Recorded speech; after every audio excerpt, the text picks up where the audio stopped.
The lights in the common hall flickered again. A long, slow flicker, like the station was breathing. The recruits did not notice. Their eyes had not left Tull since he started talking. And now, as he straightened himself in his chair and placed all four hands on the table in front of him, they leaned even closer. Tull looked different now. The heaviness was still there. It would always be there. But something else had risen to the surface. A sharpness, a focus, like a blade being drawn from a sheath for the last time. The siege lasted 5 months, Tull said. When it was over, we had lost more than half our battalion. 600 soldiers went to that moon. 241 came back. And the humans, those 200 tired, hungry, broken humans, walked off that rock alive. He paused and let the numbers settle. We had more soldiers. We had better weapons. We had ships in orbit and supplies coming every week. And we still lost more than they did. The tall recruit shook his head. How? He whispered. Tull looked at him. Because they wanted it more. That is the simple answer, and it is true, but it is not the whole truth. The whole truth is harder to understand. He stood up. The chair scraped against the metal floor. Standing, Tull was enormous, nearly 3 meters tall, with shoulders wider than most doorways. The scars on his body caught the dim light and made him look like something carved from old stone. But his eyes looked tired and honest. I spent many years after that war trying to understand what happened, Tull said. I studied humans. I read their history. I watched their recordings. I spoke with human prisoners and human traders and human diplomats. I visited one of their worlds once during a peace period. I walked through one of their cities and watched them live. He began to walk slowly around the table. The recruits turned to follow him with their eyes. And what I learned is this. Humans are not the strongest species. They are not the fastest. They are not the smartest. Their bodies are soft. Their bones break. Their skin tears. They need sleep every single day, or their minds start to fail. They cannot see in the dark. They cannot breathe underwater. They cannot survive in the cold of space for even a few minutes. He stopped walking and turned to face them. By every measure, they should be one of the weakest species in the galaxy. His voice dropped. But they are not. And the reason they are not is something that I do not think any of you are ready to hear. But I will tell you anyway, because one day it might save your life. The hall was completely still. Even the hum of the station seemed to fade. Humans are afraid, Tull said. They are afraid of everything. They are afraid of the dark, of the cold, of being alone, of pain. They are afraid in ways that most species are not, because they are smart enough to imagine all the terrible things that could happen, and fragile enough to know those things could destroy them. He held up one thick finger. But here is what makes them different. Here is the thing that no other species in this galaxy does the way humans do. He looked at each recruit, one by one. They fight anyway. The words hung in the air like smoke. A Gorvon soldier fights because he is strong, and he knows he can win. A Telari soldier fights because his officers tell him to. A Voric soldier fights because he does not know any other way to live. But a human soldier fights because he is terrified, and he has decided that there is something more important than his fear. Tull's voice was rough now, like gravel sliding over stone. Dohyun was afraid. I know this because I found his personal logs after the war. He wrote about his fear every single night.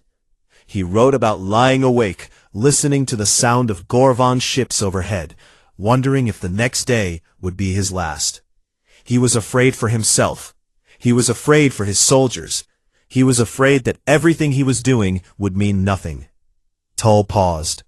And every morning he got up, put on his broken armor, picked up his cracked rifle, and led his people into battle. He continued walking. Mireille was afraid. She wrote a letter to her family before the siege of Barren Ridge. She told them she did not think she would survive. She told them she was sorry. She sealed the letter and put it in her pocket. Then she walked out to that ridge with 12 soldiers and held it for 3 days against 500 of us. His voice softened. The man who walked through our camps like a ghost, who disabled our weapons and left his mark on our machines.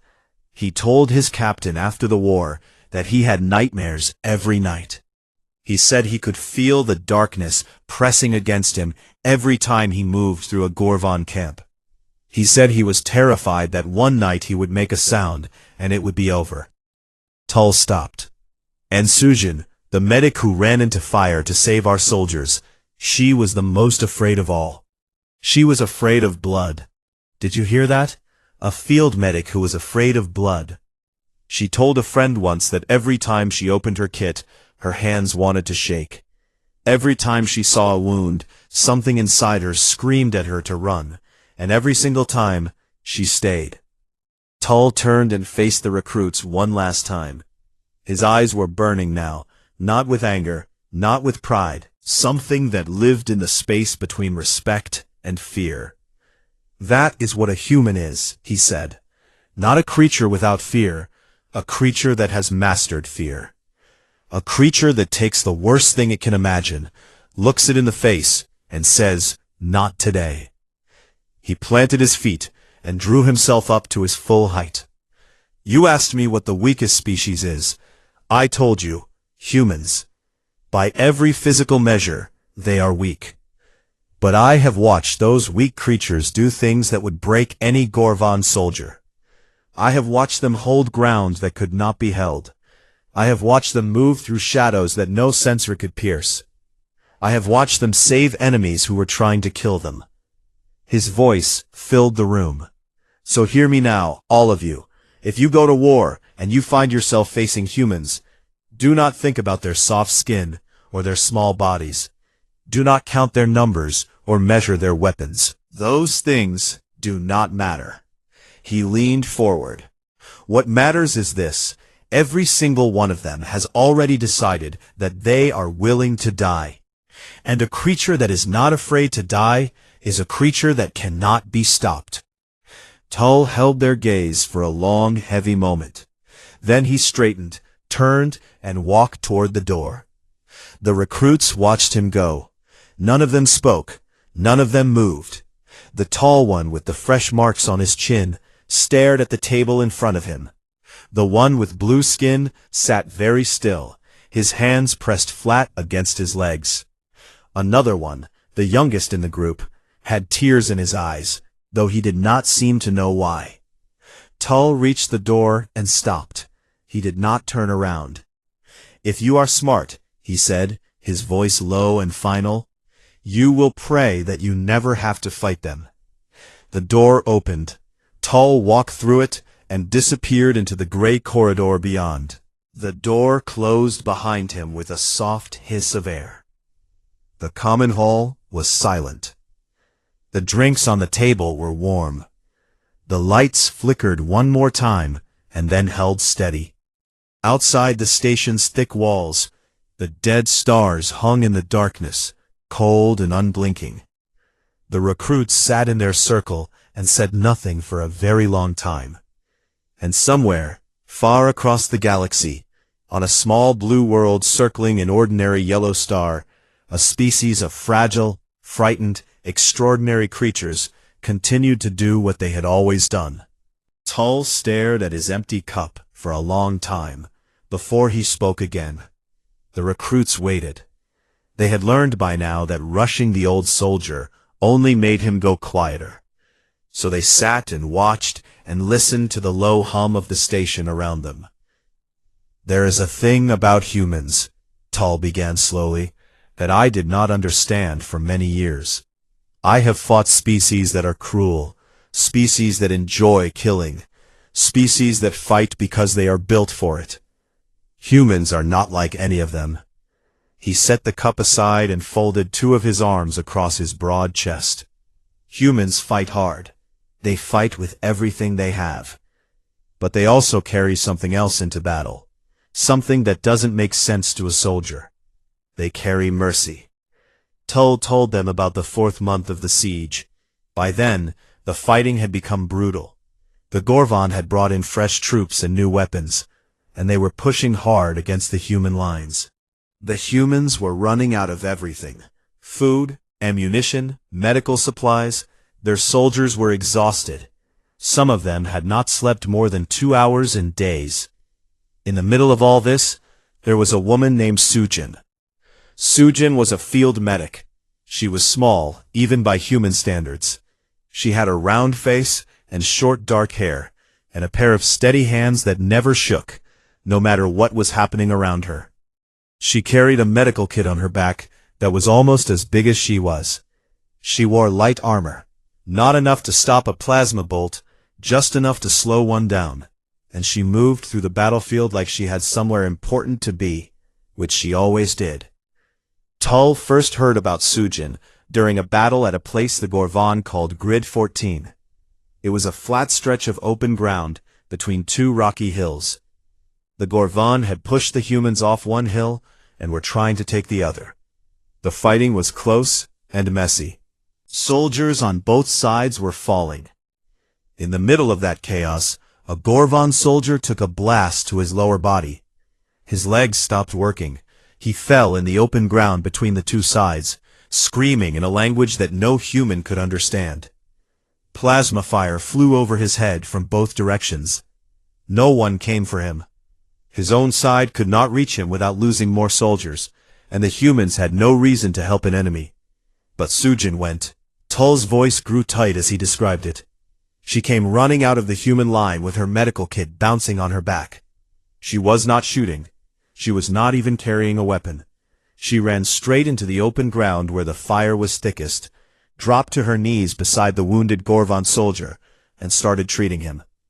The Gorvon soldiers on the other side stopped firing. Not because anyone ordered them to. They stopped because they did not understand what they were seeing. A human, the enemy, was kneeling in the dirt, bandaging the wounds of a Gorvon soldier, while plasma bolts burned the air around her. Sujin worked quickly.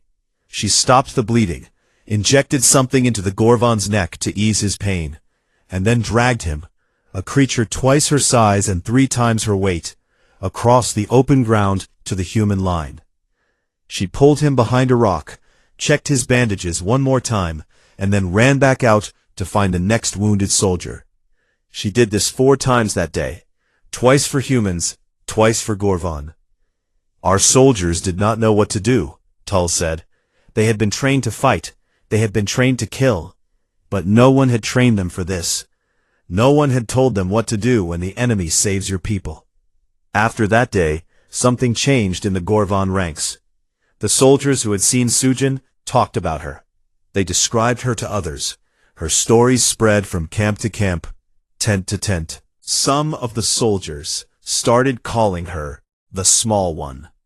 They said it with respect, a kind of respect that was usually kept for Gorvon heroes.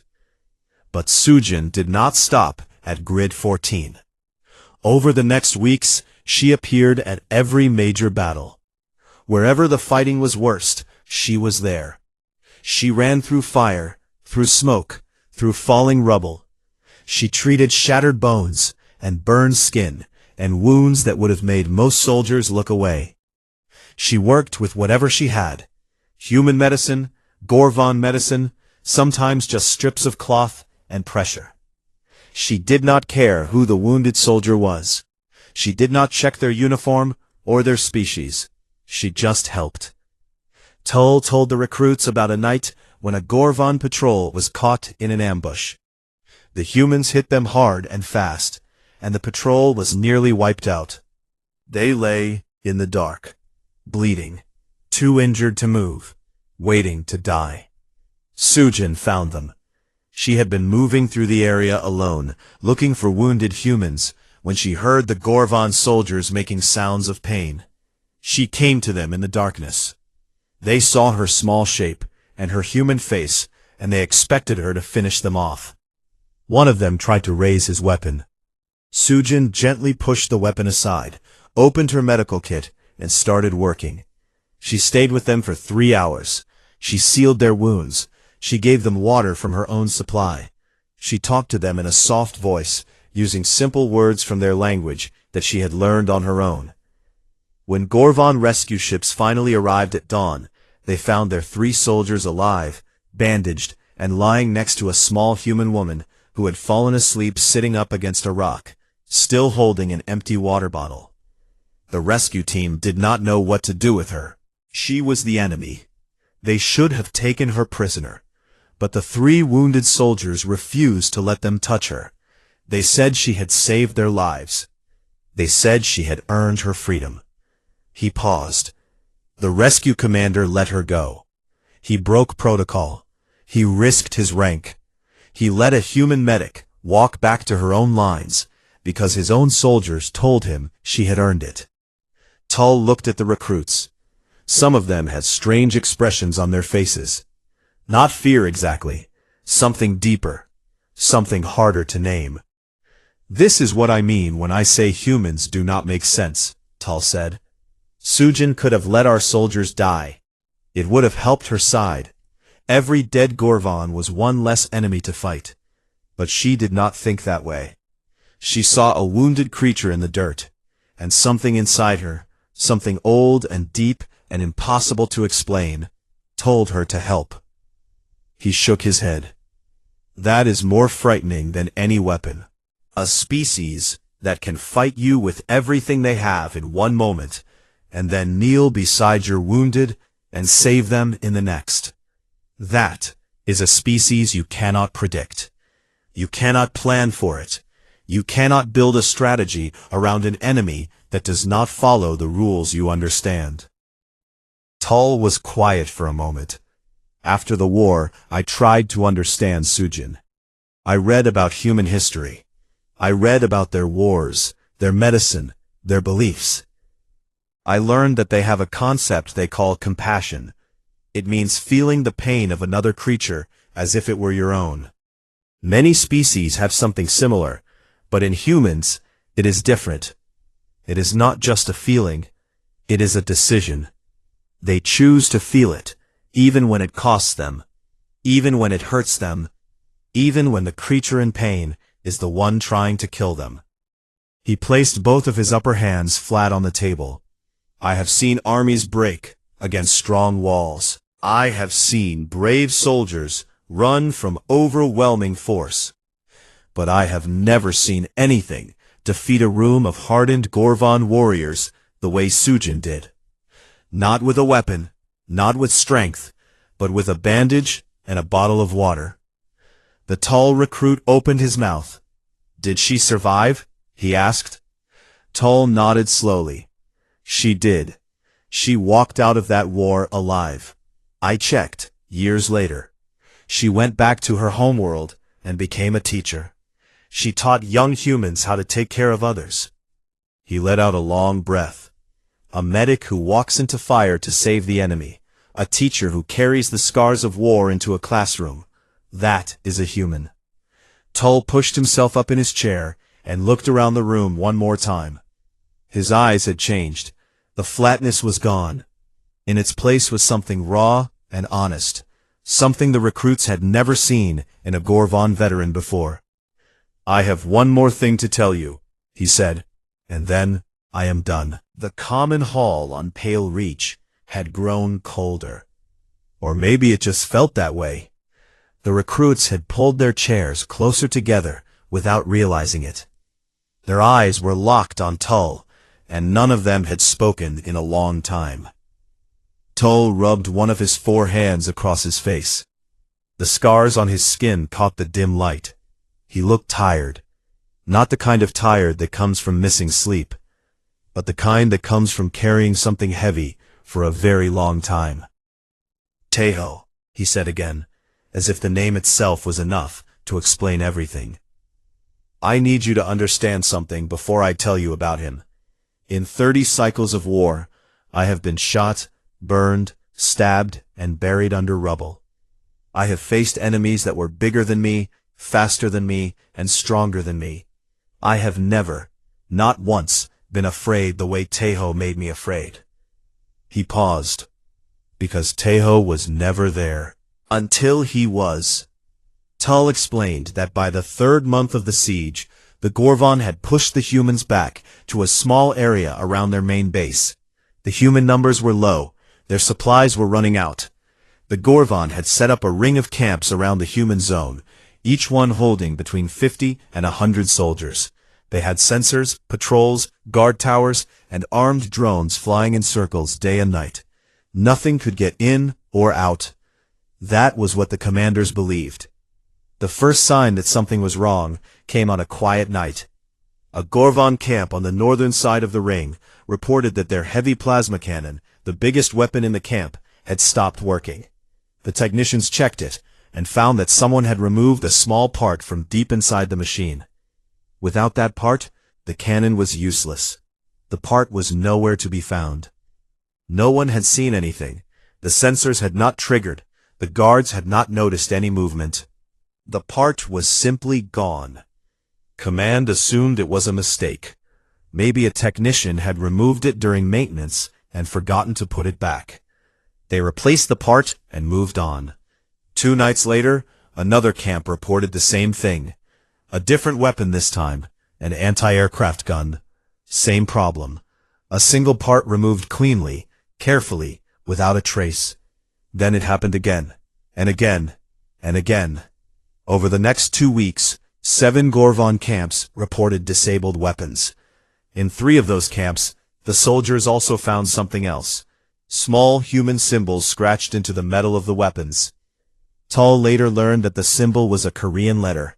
It meant ghost. The Gorvon soldiers started to get nervous. They doubled their patrols. They added more sensors.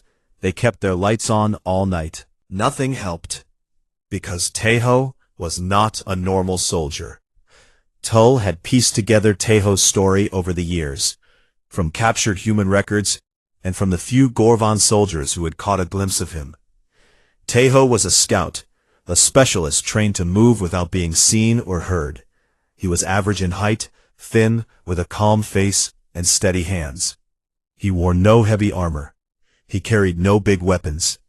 Just a small knife, a toolkit, and a pair of soft-soled boots that made no sound on any surface.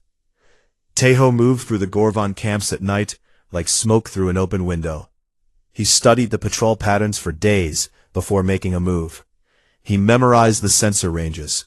He knew exactly where the blind spots were, the small gaps in coverage where a careful, patient person could slip through without being detected. And he was very, very patient. Tull told the recruits about one night in particular. A Gorvon officer named Vosh had been sleeping in his tent at the center of a well-guarded camp. Vosh was a careful soldier. He kept 2 guards at his door at all times. He slept with a weapon under his pillow. Vosh woke up in the morning and found a human ration bar sitting on his chest. It had not been there when he went to sleep. The 2 guards at his door had seen nothing. The sensors around the camp had not triggered. There was no sign of entry, no footprints, no cut fabric, no broken seals. Just a small food bar placed carefully on the chest of a sleeping Gorvon officer, like a message. Vosh requested a transfer the same day. He was not the last. Over the next month, Tull said, 14 Gorvon officers requested reassignment from the northern camps. 14. Not because they were hurt, not because they were defeated in battle, because they could not sleep. They lay awake every night, staring at the dark, wondering if Teho was already inside the camp, wondering if he was standing right next to them, watching, and they simply could not see him. The tall recruit shifted in his seat. "Couldn't you catch him?" he asked. "Set a trap?" Tull almost smiled. "Almost. We tried," he said. 3 times we set traps using false camps, with hidden soldiers and extra sensors. The first time, Teho did not come. He had spotted the trap from a distance and avoided it. The second time he came, but instead of entering the trap, he disabled the sensors from the outside and left another one of those little symbols scratched into the metal.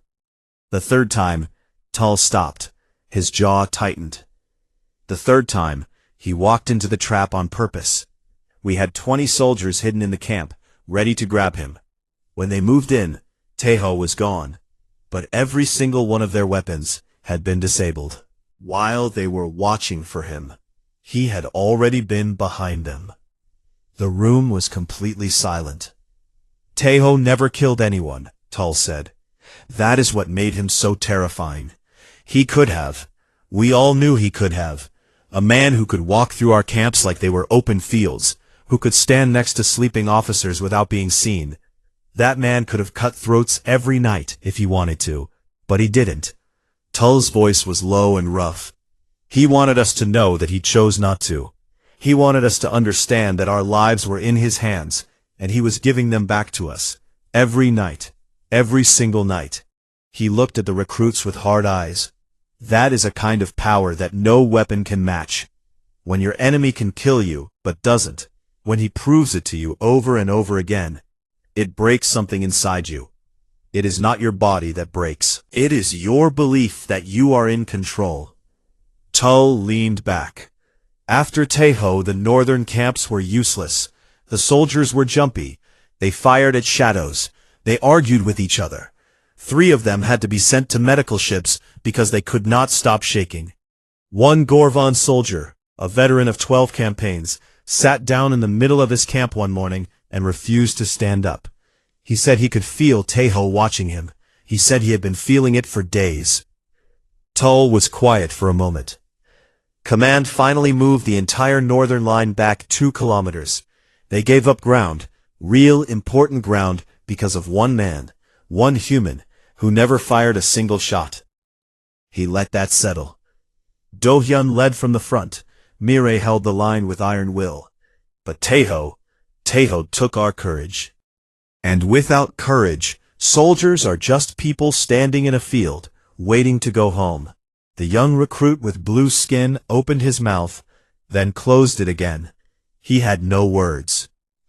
But there is one more story I need to tell you, Tull said, one that still keeps me awake. He looked down at his scarred hands. Let me tell you about Sujin. Tull leaned forward in his chair. The metal groaned under his weight. The young recruits had not moved. Their drinks sat untouched on the table. The laughter from before was gone, replaced by a silence that felt heavy, like the air before a storm. After the first day, Tull said, Command sent more soldiers. They doubled our numbers. They brought in heavy walkers and orbital cannons. They told us the humans would break within the week. He shook his head slowly. They did not break. Tull told them about the place the humans called Barren Ridge. It was a long, flat stretch of dry rock on the eastern side of the moon. There was nothing special about it. No water, no shelter. Just dust and stone and a cold wind that never stopped blowing. But the ridge sat between the Gorvan landing zone and the human base, and whoever held it controlled the only path wide enough for heavy vehicles. The Gorvan commanders wanted that ridge. They sent 300 soldiers to take it on the second week. The humans sent 12. Tull paused to let that number sit in the air. 12, he repeated, led by a woman named Mireille. Lieutenant Mireille was young. Tull learned later that she had only been a soldier for 2 years. She had a thin face and long fingers, and a habit of tying her hair back with a piece of torn cloth. She did not look like a warrior. She looked like someone who should have been reading books in a quiet room, somewhere far from war. But Mireille had something inside her that Tull had only seen in a handful of soldiers across his entire life. She had a will that did not bend, not under fire, not under pain, not under fear. She simply decided that she would hold that ridge, and nothing in the universe was going to change her mind. The first Gorvan wave hit the ridge at dawn.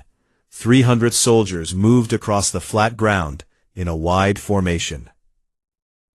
They had plasma rifles, grenades, and 2 light walkers for support. The 12 humans crouched behind a line of broken rocks and waited. Mireille gave the order to fire when the Gorvon were close enough to see their eyes. The first volley was not powerful. The humans did not have enough ammunition for a long fight. But Mireille had placed her soldiers in a curved line behind the rocks, so that every shot came from a slightly different angle. The Gorvon front line stumbled. Soldiers fell. Others ducked behind cover. The formation broke apart in the first 30 seconds. The Gorvon regrouped and attacked again. This time they came faster, with the walkers leading. Mireille ordered 2 of her soldiers to crawl forward with explosive charges. They moved on their stomachs across the open ground, flat against the dust, while plasma bolts flew over their heads. One of them, a young man named Jisoo, reached the lead walker and stuck a charge to its leg joint. The explosion blew the walker sideways, and it crashed into the second one. Both went down in a cloud of fire and metal. The Gorvon pulled back. They attacked again in the afternoon, and again at night, and again the next morning. Each time, Mireille adjusted her line. She moved her soldiers to new positions. She used the wreckage of the destroyed walkers as cover. She set small traps with wire and loose stones. She turned that empty ridge into a place where every step forward cost the Gorvon something. By the second day, 4 of Mireille's 12 soldiers were dead. 3 more were wounded. One had a broken arm and was firing his rifle with one hand. Mireille herself had taken a plasma burn to her left leg. She had wrapped it with a torn piece of uniform and kept fighting. Tull remembered watching the drone footage from that battle. He remembered seeing Mireille standing behind a rock, shouting orders to her remaining soldiers while plasma fire lit up the ground around her. Her face was covered in dust and dried blood. Her rifle was cracked. The barrel was bent slightly to the left, which meant every shot she fired was slightly off. She adjusted for it without thinking. "Our commander sent a message to the humans," Tull said. "He told them they were surrounded. He told them they could not win. He offered them food, water, and medical care if they surrendered." Tull's jaw tightened. Mireille sent a message back. It was short. She said, "Come and take it." The recruits stared at him. The Gorvon attacked again on the 3rd day. This time, they sent 500 soldiers. They hit the ridge from 3 sides. The ground shook with explosions. Dust filled the air so thick that nobody could see more than a few steps ahead. Mireille had 7 soldiers left. She had almost no ammunition. Her communication equipment was destroyed. She had no way to call for help. And still, she held the line. She ordered her soldiers to fix their blades to their rifles. When the Gorvon came through the dust, the humans met them with steel. Tull closed his eyes for a moment. He remembered the sounds from that day. The screaming, the crashing of metal against metal, the horrible, desperate noise of close combat, where nobody can run and nobody can hide. When the dust settled, the ridge was still in human hands. Mireille was standing, barely. She was leaning against a rock, with blood running down both legs and one arm hanging loose at her side. Around her were the bodies of Gorvon soldiers, dozens of them. Behind her were her remaining soldiers, 5 of them, sitting in the dirt, too tired to move.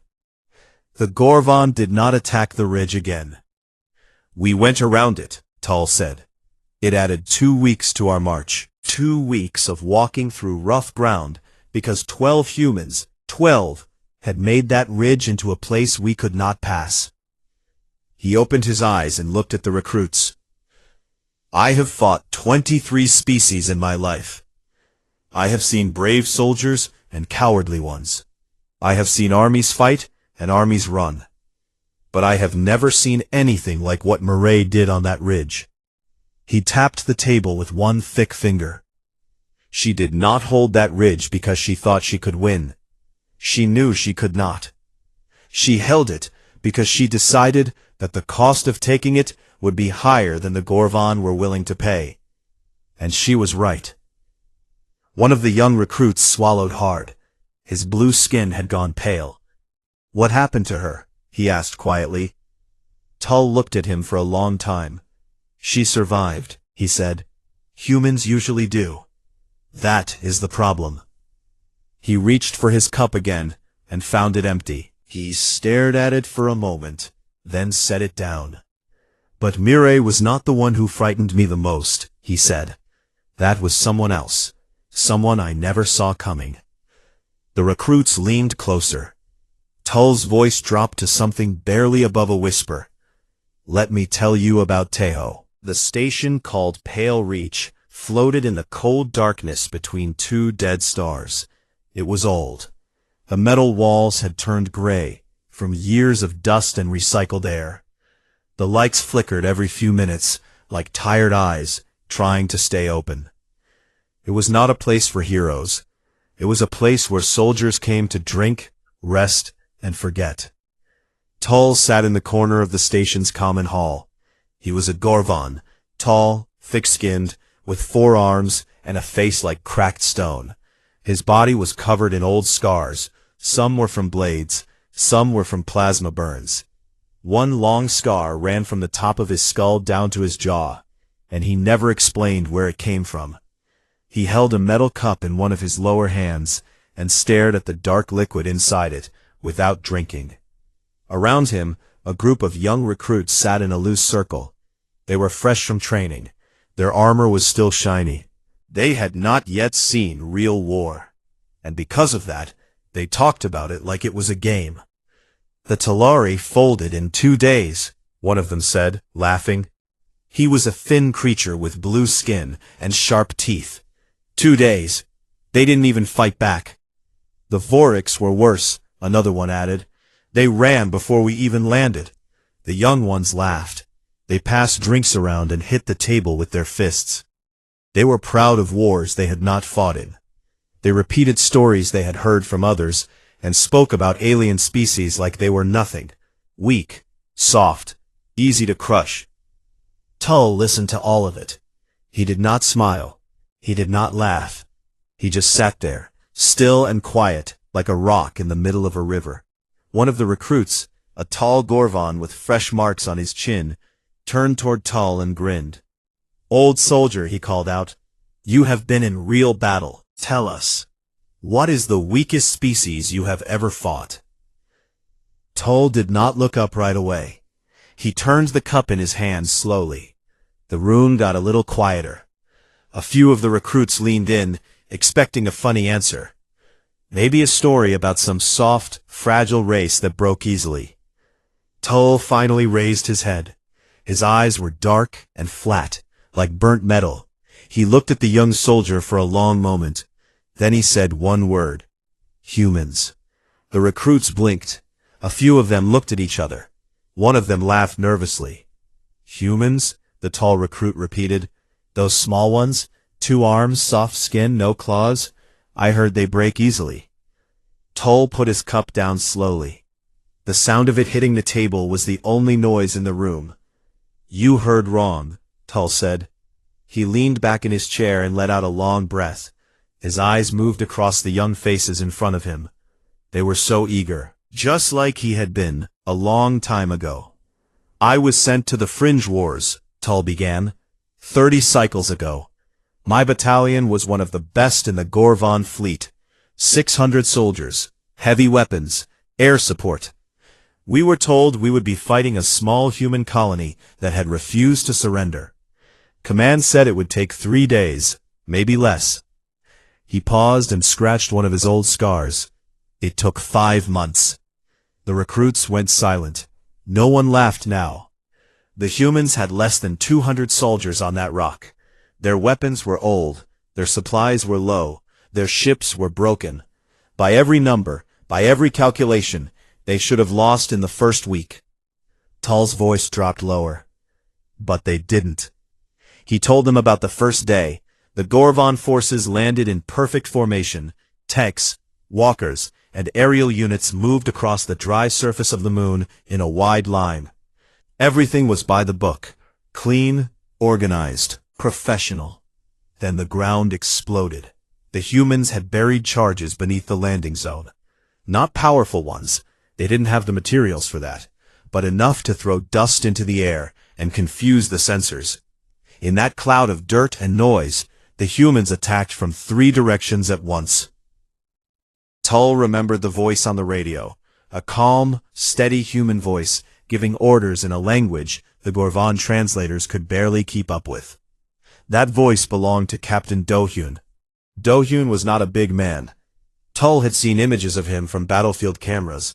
Short by human standards, lean, with a sharp face and dark eyes that never seemed to blink. He wore dented armor and carried a rifle that looked like it had been repaired 100 times. But the way he moved through battle was something Tull had never seen before, not from any species. Do-hyun didn't fight like a Gorvan.